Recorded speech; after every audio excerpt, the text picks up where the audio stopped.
Hai, saya Herdi. Sebelumnya, kita telah membahas tentang interface dan layout dari Premiere Pro. Dan sekarang, kita akan mengimpor video dan melakukan beberapa pengeditan yang sangat sederhana. Untuk mulai mengedit, kita harus memiliki beberapa footage terlebih dahulu. Teman-teman dapat menggunakan video yang sudah direkam menggunakan smartphone atau kamera teman-teman, atau mendownload footage di internet sebagai bahan untuk belajar. Mari kita import beberapa footage ke dalam project kita. Ada beberapa cara berbeda untuk melakukannya. Saya akan menunjukkannya kepada teman-teman, dan teman-teman dapat memilih sendiri cara mana yang paling teman-teman sukai. Buka Project Manager, dan double klik di bagian mana saja di dalam kotak. Sekarang akan muncul jendela baru, dan kita dapat mencari footage yang ingin kita impor. Pilih salah satu file video, beberapa file, atau seluruh folder, atau set folder, dan klik Open atau Import. Sekarang kita melihat file video yang telah kita import di dalam Premiere. Jika kita mengimpor folder, kita juga akan melihat folder yang strukturnya sama persis dengan apa yang ada di komputer. Kita juga dapat mengimpor hanya dengan drag and drop file dari komputer kita ke area ini, dan kita akan mendapatkan hasil yang sama seperti sebelumnya. Dan kita juga dapat menemukan file di komputer kita dari dalam Premiere Pro melalui media browser. Sekarang kita sudah memiliki beberapa file dalam Project Manager kita. Kita dapat memilih apakah kita ingin melihatnya dalam bentuk list atau icon, dengan memilih salah satu dari dua tombol ini. Jika teman-teman memilih tampilan icon, teman-teman dapat mengarahkan mouse ke klip dan melihat cuplikannya di thumbnail file tersebut. Sekarang, kita memiliki beberapa footage di Project Manager kita, dan kita dapat mengaturnya agar lebih mudah untuk digunakan. Kita dapat menempatkan file yang sejenis ke dalam sebuah folder agar lebih terorganisir. Kita dapat membuat folder baru dengan klik icon di bagian bawah ini, atau klik kanan dan pilih New Bin. Dan namai dengan nama apapun yang teman-teman sukai, dan seret file yang ingin kita pindahkan ke dalamnya. Sekarang, ketika kita mengklik 2 kali pada folder ini, kita dapat melihat file yang telah kita pindahkan ke dalamnya. Hal yang sama juga berlaku dalam tampilan list, kecuali teman-teman dapat mengklik segitiga kecil ini untuk dapat melihat file di dalamnya. Untuk mengubah nama folder, kita dapat klik 2 kali pada nama, atau klik kanan dan pilih ganti nama. Mari kita benar-benar memulai proses penyusunan video. Saat ini, timeline kita kosong dan hanya ada pemberitahuan untuk menambahkan file media agar dapat digunakan untuk mengedit. Sebelumnya, kita perlu membuat apa yang disebut dengan sequence untuk menempatkan footage-footage kita di dalamnya. Ada beberapa cara untuk kita membuat sequence baru. Kita dapat memilih menu File, New, dan pilih Sequence. Dan kemudian, kita akan diminta untuk mengatur berbagai opsi tentang spesifikasi utama dari video yang akan kita buat. Baiknya, pengaturan ini disesuaikan dengan footage yang mungkin telah teman-teman rekam sebelumnya.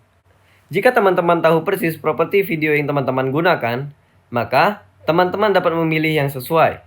Namun, jika teman-teman belum paham, ini mungkin membuat teman-teman bingung, tapi jangan khawatir. Cara lain untuk membuat sequence adalah dengan mengambil potongan footage yang kita punya dan drag and drop ke timeline kita, atau dengan klik kanan dan pilih New Sequence from this clip. Dua opsi terakhir ini akan menganalisis footage kita untuk membuatkan sebuah sequence baru berdasarkan karakteristik footage yang kita miliki. Dengan ini, teman-teman tidak perlu pusing mengatur opsi sequence agar sesuai dengan footage yang kita punya. Dan ini adalah opsi favorit saya pribadi. Sekarang, setelah sequence dibuat, kita dapat mulai menambahkan beberapa footage ke timeline kita untuk membuat video. Kita dapat mengambil footage dari Project Manager dan menyeretnya ke timeline di tempat dimanapun kita inginkan. Daripada menambahkan seluruh video ke timeline, ada sebuah cara yang akan mempermudah kita jika kita hanya ingin mengambil bagian-bagian tertentu saja dari footage kita. Untuk melihat masing-masing footage secara rinci, dalam Project Manager, klik 2 kali pada file yang ingin kita tambahkan, dan file tersebut akan muncul di source monitor kita. Icon biru kecil ini disebut dengan playhead. Kita dapat melihat frame dari footage yang kita punya dengan menggeser icon playhead ini kemanapun. Sekarang, jika kita hanya ingin memilih bagian tertentu dari footage kita untuk dimasukkan ke dalam video yang kita buat, geser playhead ini ke bagian mana yang ingin kita jadikan awal, lalu tekan tombol I pada keyboard. Setelah itu, Geser playhead ini ke tempat di mana kita ingin footage kita berhenti dan tekan tombol O pada keyboard. Apa yang baru saja kita buat disebut dengan mengatur in point dan out point. Hal ini memberitahu Premiere awal dan akhir dari footage yang ingin kita sertakan.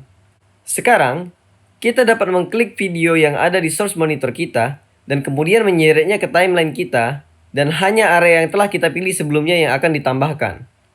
Jika teman-teman hanya ingin menambahkan video atau hanya ingin menambahkan audio dari bagian ini, drag and drop salah satu dari kedua icon ini tergantung pada apa yang teman-teman inginkan.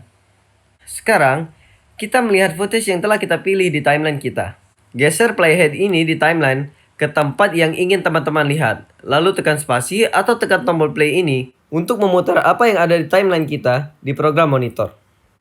Ingat, source monitor memutar video dari sumber media di Project Manager, dan di program monitor akan memutar apa saja yang ada di timeline kita.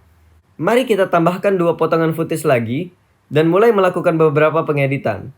Dan kita juga akan menambahkan track musik dan menempatkannya di bagian bawah timeline kita. Saat ini, kita memiliki beberapa footage berturut-turut, dan semua akan diputar dari kiri ke kanan, persis seperti yang tercantum di timeline kita.